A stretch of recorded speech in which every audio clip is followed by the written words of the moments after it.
conservation organizations and land trusts and affordable housing groups.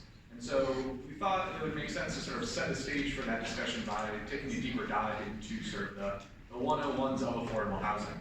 And so I'm really grateful to Jim Horan, the Connecticut Office Director at the Local Initiative Support Corporation, or LISC, for joining us today to share some of the ins and outs of housing projects in Connecticut and to help lay the foundation for this afternoon's discussions. So please join me in welcoming Jim.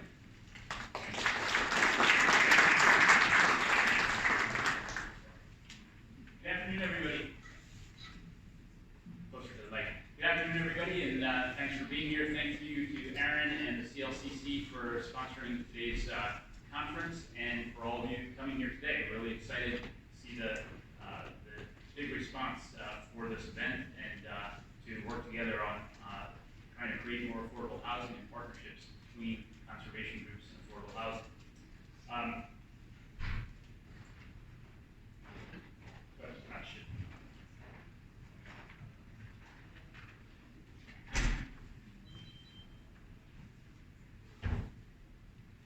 Okay, so I'll just get started to say that my organization, LISC Connecticut, we're part of a national nonprofit organization, the Local Initiative Support Corporation, the largest community development support organization in the country. And today I'm going to be talking with you, as Aaron said, about some of the basics around affordable housing, starting with what my organization does, the state of affordable housing in Connecticut, and talking about the development process, how affordable housing development works in our state, and then we'll have some time for questions and answers. And I know that I stand between you and lunch, so we'll see how it goes. All right, so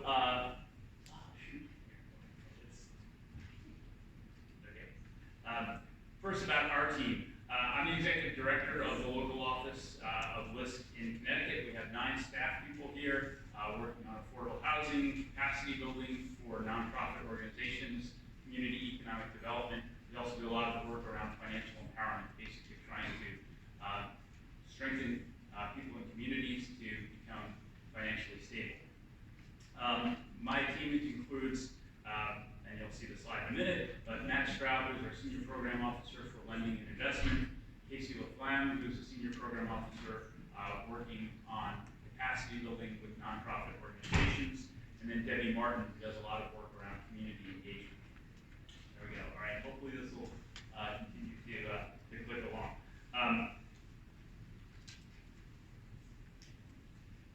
Part of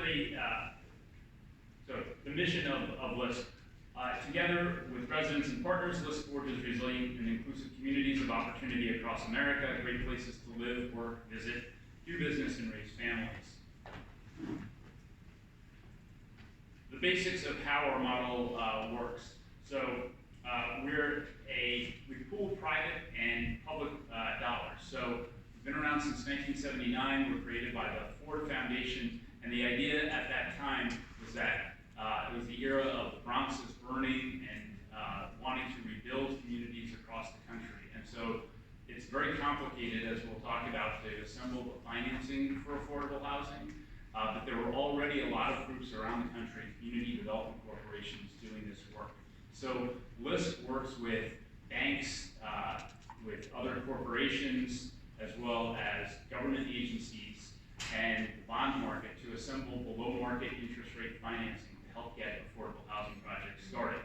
We then work with those local partners, the community development corporations and other nonprofit organizations who are doing the work locally and are on the ground in the community to get this started.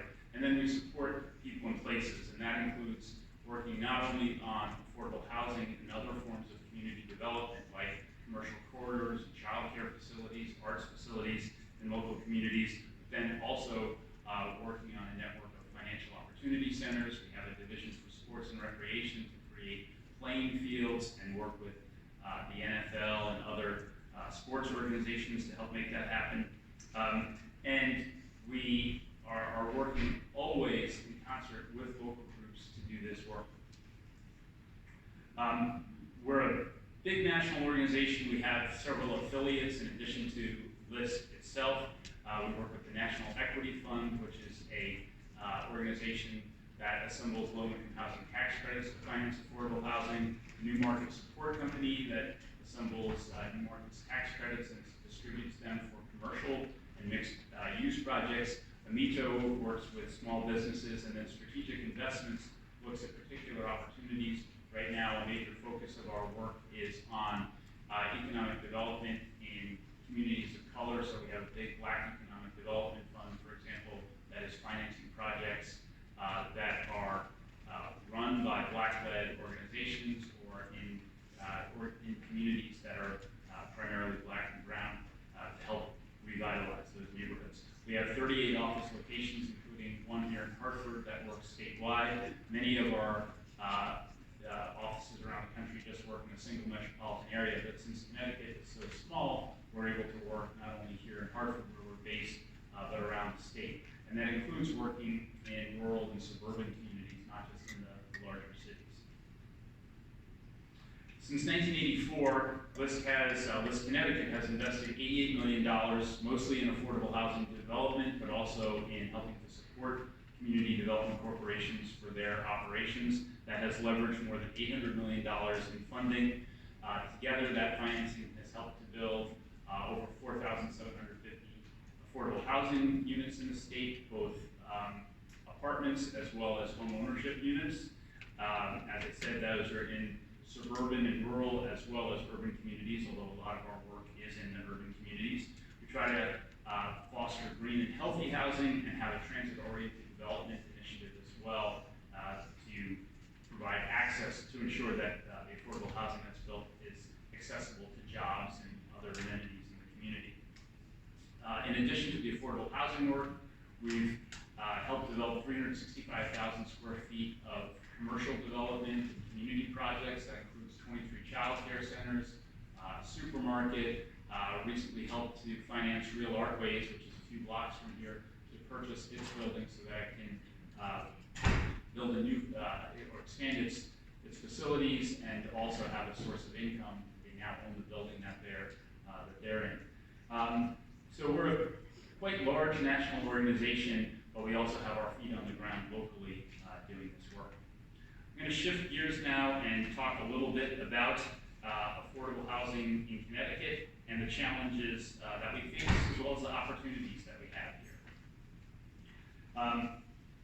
The reality is that Connecticut has a long history of restricting access to opportunity, and everybody is pretty familiar with that, I think, and you can see it in the challenges that we have. A lot of our affordable housing is concentrated in just a few communities, as well as lower income people being concentrated in few communities in Connecticut. So 2/3 of Black and Latinx residents live in just 15 municipalities. We're one of the most segregated states in the country. A lot of times, many residents believe that, well, this is just the way that our things have developed, and it's, just the way it is. But in fact, it didn't just get to be this way. Government policies helped to create the segregation that we now have in the state, going back to the 1920s and earlier, both with the passage of zoning and the separation of uses in the state, but also how public housing authority developments were initially segregated, how suburban development that was financed with federal funding allowed deed restrictions in suburban communities that restricted ownership by Black residents, a refusal by the federal government initially to insure homes owned by Black residents, and other policies that created the segregation that we have right now.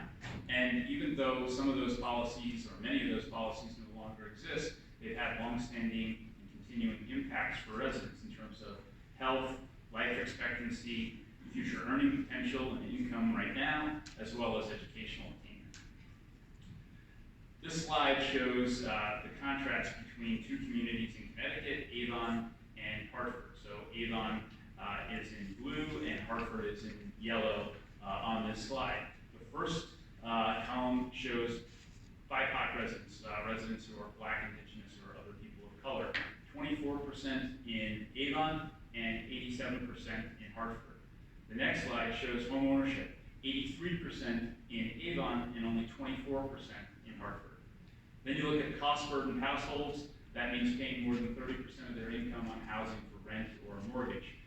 28% in Avon, 51% in Hartford. And then looking at the poverty rate, the last column, just 3% in Avon, 28% in Hartford.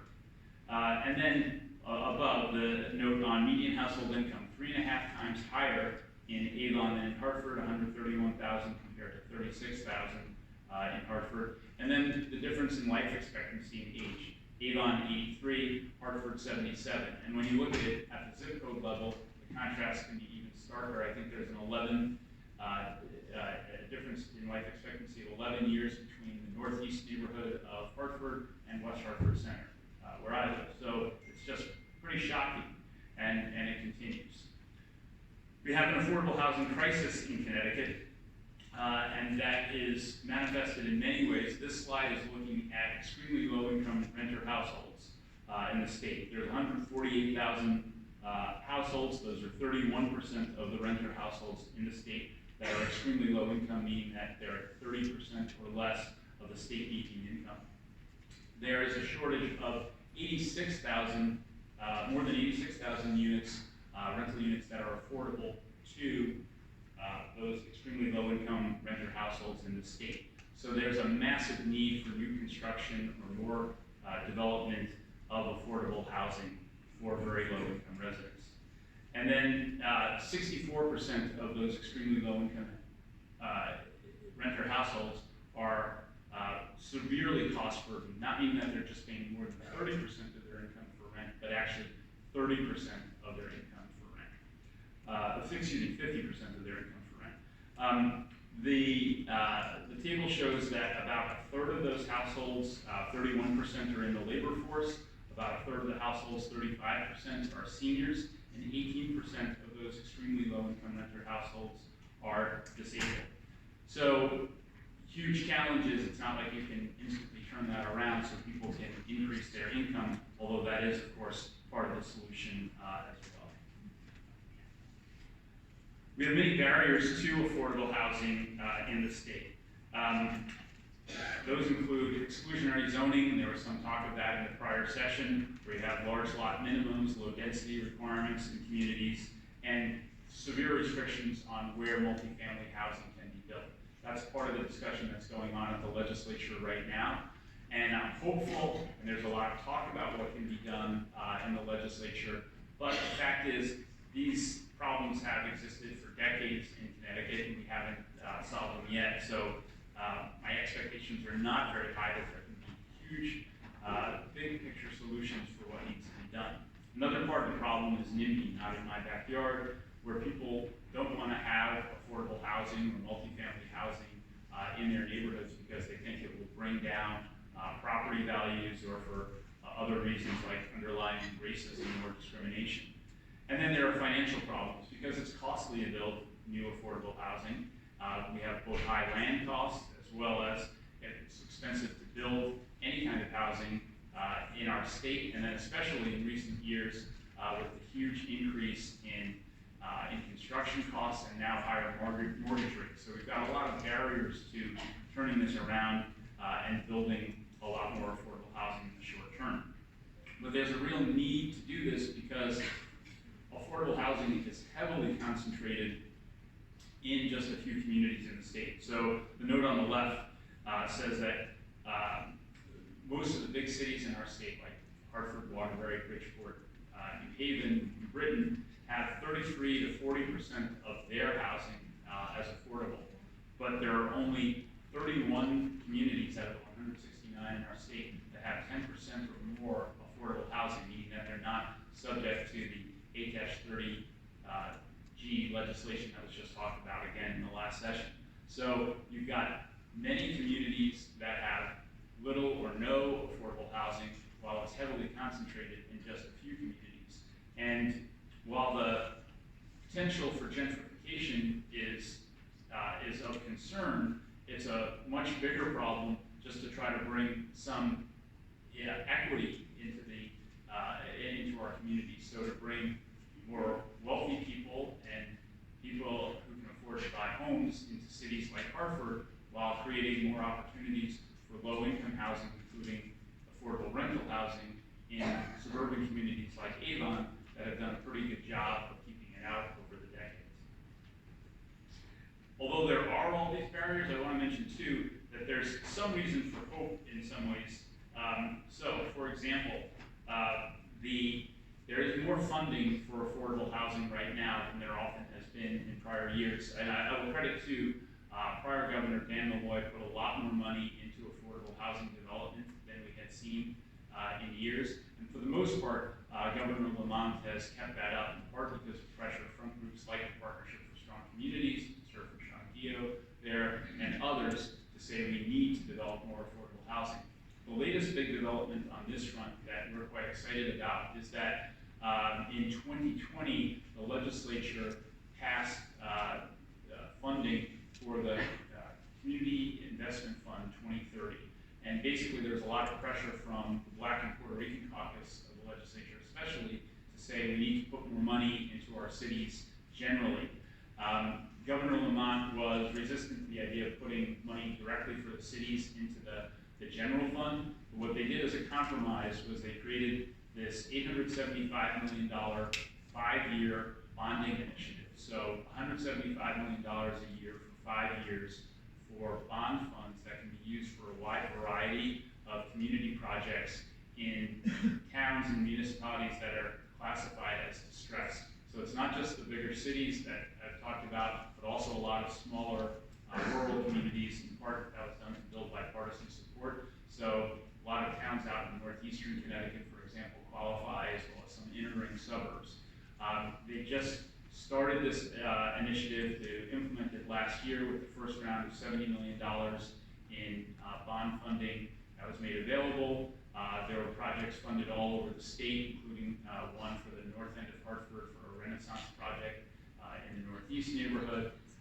And more applications are going in. The second round has not yet been in. The second round applications were due last month. And I know Hartford, for example, submitted an initiative for a big home ownership plan to subsidize home ownership in the city, because the only way to make home ownership happen in a city like Hartford, where it costs, say, $400,000 or more to develop a home ownership unit, and you can only sell it for $200,000 or $220,000, a huge appraisal gap, and Hartford's looking to use that community investment fund to help close the gap. But there's quite a few different types of projects that are taking place for that. Okay, so we're going to shift gears again and talk about the development process. What it takes to build affordable housing. So this slide shows the stages of development. In year one, you look at the concept and initial feasibility and site control and what can be done. And LISC works with a lot of groups around the state. And in terms of your groups and looking to do this, there are often groups, even in small towns. I know Jocelyn is going to be speaking this afternoon she's from the Litchfield County Center for Housing Opportunity. There's another Fairfield County Center for Housing Opportunity, and other groups around the state that look to promote development of affordable housing in smaller rural and suburban towns. LISC has helped to create some of those groups over the years. So those groups look at the concept and initial feasibility of developing affordable housing in the beginning. And then in years 2 and 3, they look at pre-development, and they get to the point of figuring out the final feasibility, and then they have to figure out the financing for those projects. Once that is done, which usually takes 2 to 3 years, then construction can begin, which is another couple of years process, and then finally get to the operations. And then it says 55 plus years. The idea from LISC's perspective is we want to have permanent long-term affordability, not just short-term, because we want to make sure that this affordable housing is going to be around to stay for a long time. This next slide gets into more of the detail and the questions that need to be asked to make this happen, the typical tasks and the outcomes at each stage of development. And I won't get into the details of this, but I think Aaron's going to make the slides available for everybody. So if you want to look, or if you want to talk to me afterwards, happy to discuss this, or we'll have the contact information for others on our team, and I'll mention some other organizations that do work like ours. So the development team is centered with the developer owner, right? That's the critical person or organization that makes things happen. And then they assemble the team that they're going to work with for development. So that includes design professionals, construction professionals, advisors, including attorneys, accountants, etc., as well as the property and asset management folks for when the housing is developed. They work with government agencies. Oftentimes in the work that we're doing, we try to involve the towns that we're working with to get support from the municipality for the development. And then of course you have to engage the financiers and figure out the funding for the project.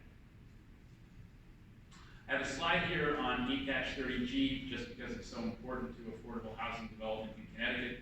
There was some discussion back and forth in the last session, so I won't get into detail, but I'll just say that the Affordable Housing Appeals Procedure, which was created by legislation back in 1999, has been a really critical tool in helping to develop affordable housing in the state. It's not enough. It's got problems every year in the legislature, and I've been around a while, and I know every year in the legislature there are attempts to weaken or eliminate it. There are attempts to strengthen it. It often ends up just getting left alone because it's such a hot button kind of issue. But having the Affordable Housing Appeals Procedure has helped to make it possible for both nonprofit as well as for-profit organizations to get some affordable housing developed in the 30+ years since the legislation was passed. However, it hasn't been sufficient to create nearly the scale and volume of affordable housing development that we need. From my own perspective, I think it's an important tool in the toolbox and something that we need to keep around, but that there are a lot of other things that also need to be done. And Sean was discussing some of those options, including an effort by the Open Communities Alliance to create a fair share plan that would require every municipality to build a certain amount of affordable housing, Desegregate Connecticut, pass legislation for accessory dwelling units, but as Sean said, it had an opt-out provision, which is really unfortunate because the towns that are least likely to build affordable housing are proving to be the ones most likely to opt out of it so far. But there are many efforts by advocates to build more affordable housing, and we need to keep that up.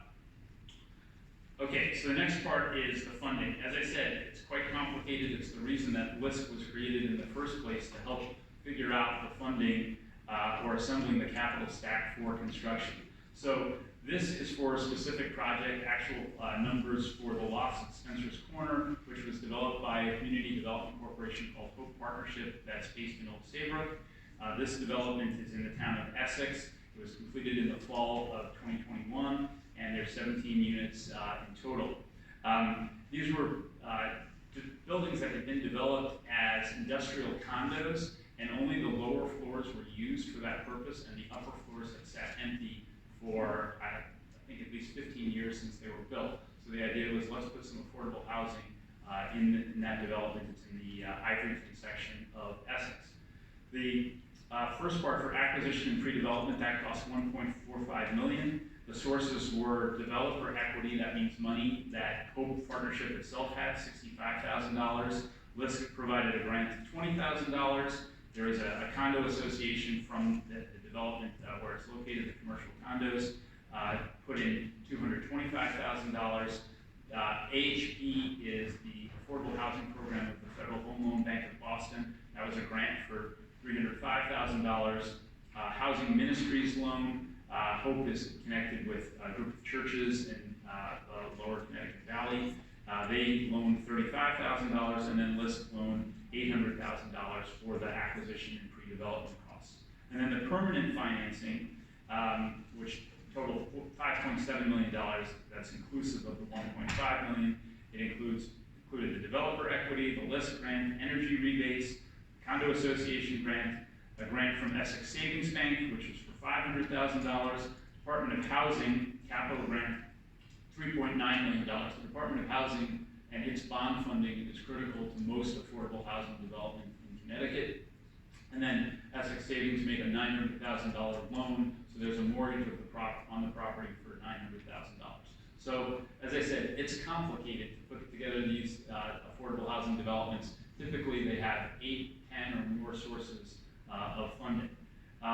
The good news is that there are groups, not only like mine, LISC, to help figure this out with local groups, but others. There are other community development financial institutions in the state, including the Housing Development Fund, Capital for Change, and the Hartford Community Loan Fund, and a few others that help with this. There are also housing consultants, and the Department of Housing itself has staff that can help with some of this work. I'm just going to give a couple of examples of affordable housing development and the type of work that might be feasible for your groups to get involved with if this is something of interest. So the first one of these is in Norfolk, Connecticut, historic preservation, a project for 12 units that were what we call NOAA, or naturally occurring affordable housing, that already existed. The owner, who was just a private owner, was looking to sell, and this was sold to a nonprofit group called Foundation for Norfolk Living. Total cost was $3.84 million. LISC invested $950,000 in lending for it, and now we have 12 units of long-term affordable housing, deed-restricted affordable housing in Norfolk. I will say that LISC was funded for quite a few years from the Connecticut Housing Finance Authority for an initiative called Housing Connections, where we worked with small-scale groups in rural and suburban towns to help them kind of hold their hands from the concept of local residents that we want to build affordable housing, all the way through to actual development of that housing, and then after it's developed, to make sure that it can be maintained.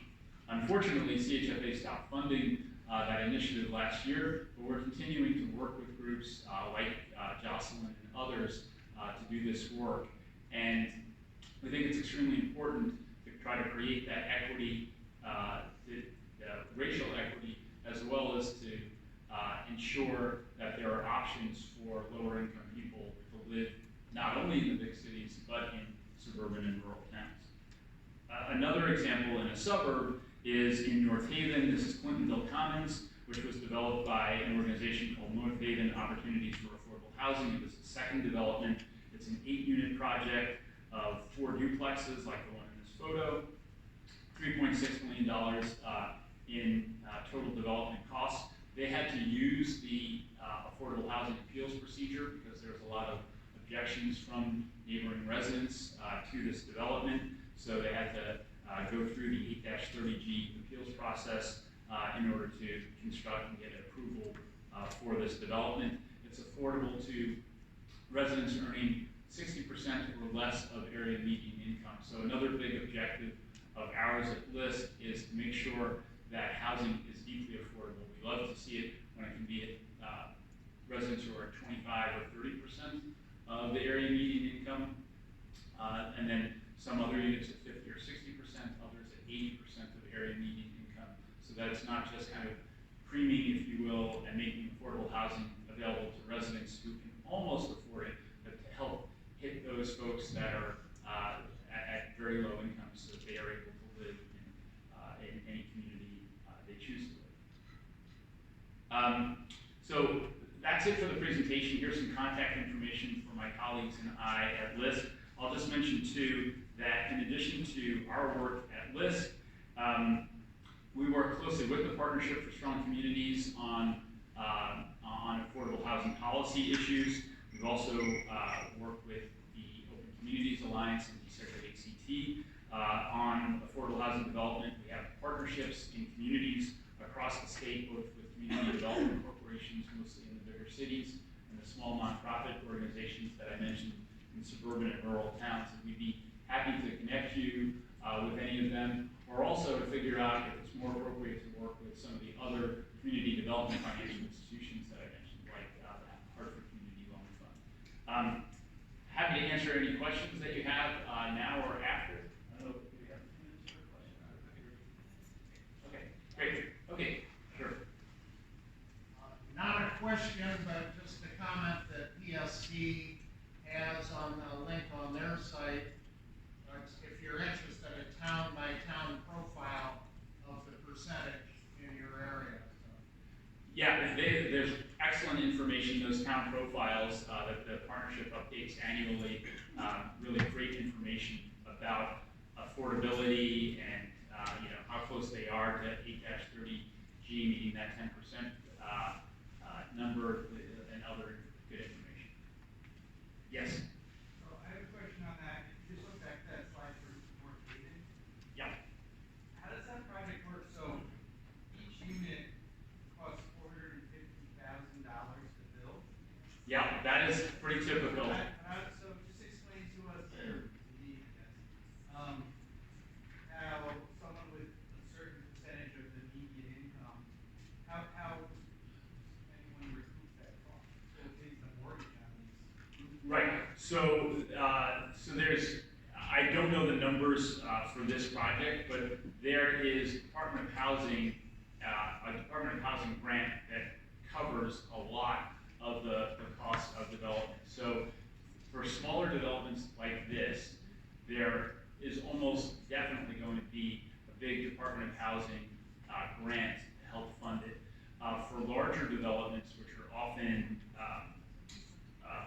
apartment units that are developed, there's low-income housing tax credits, which are federal tax credits that go into development. But the only way to make these developments feasible is to have major investments, either from taxes or bonding or a combination in these projects.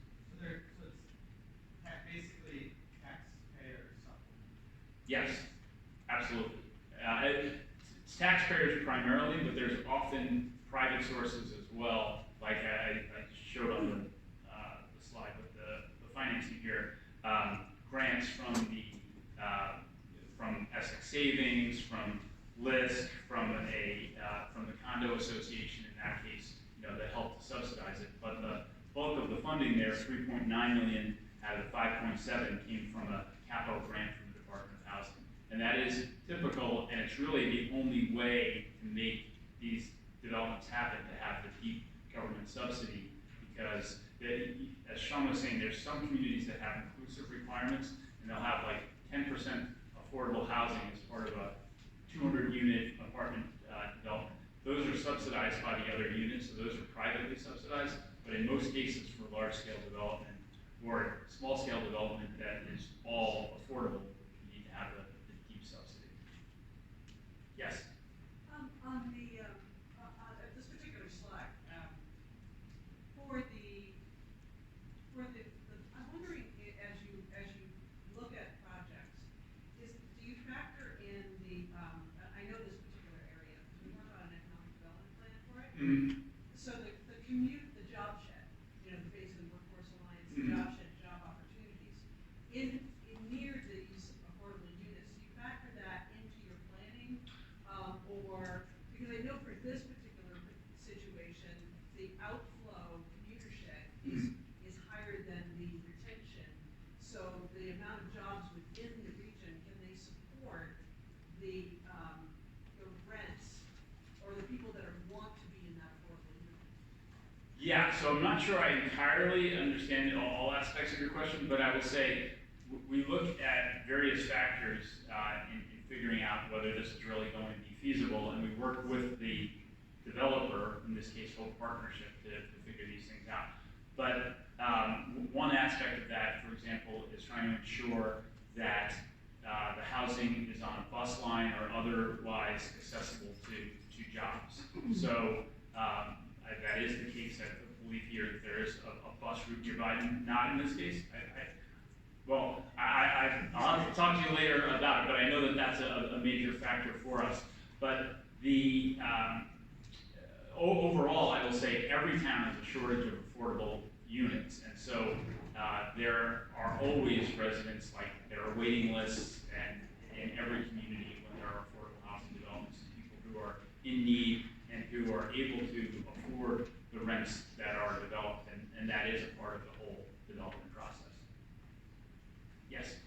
Okay. Well, this last one. Yeah.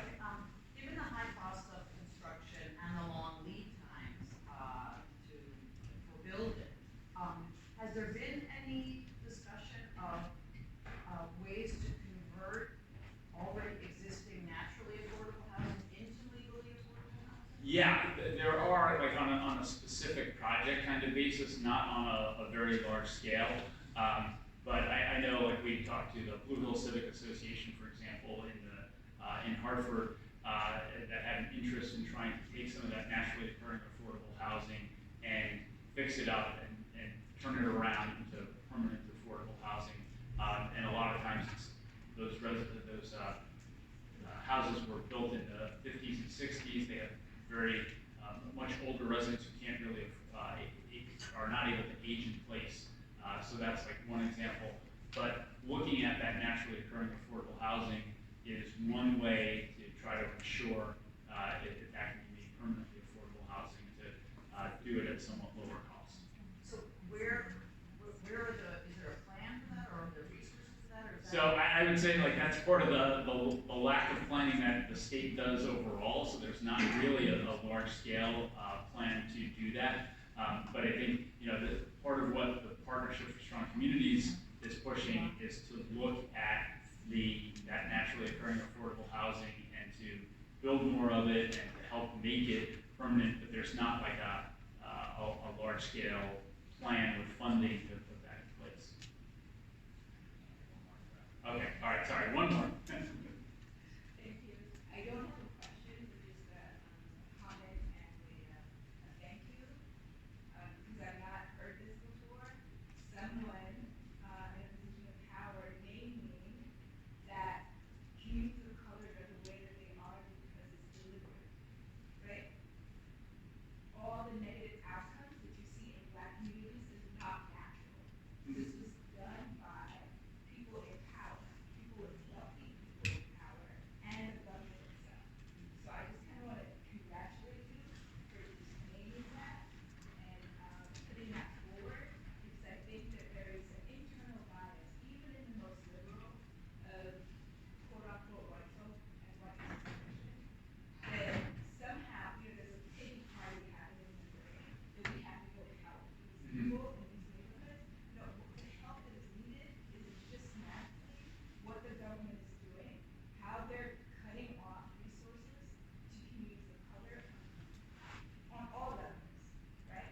And starting with the educational level, jobs, who's getting hired for what, right? All these barriers that we face, we need support there in dismantling. And I just kind of want to congratulate your organization for doing that work. That is the work we need to do. Thanks, I really appreciate it, but no, I absolutely agree with you, and I think it's up to all of us to turn this around and not to, sometimes I think in Connecticut we rest on our laurels as a liberal state, and we're proud of ourselves and what we've accomplished, but the reality is that we are extremely segregated, and we have obligations on a continuing basis to turn that around, as you said, for education, for jobs, for housing at all levels. We all need to work on this together. So thanks very much.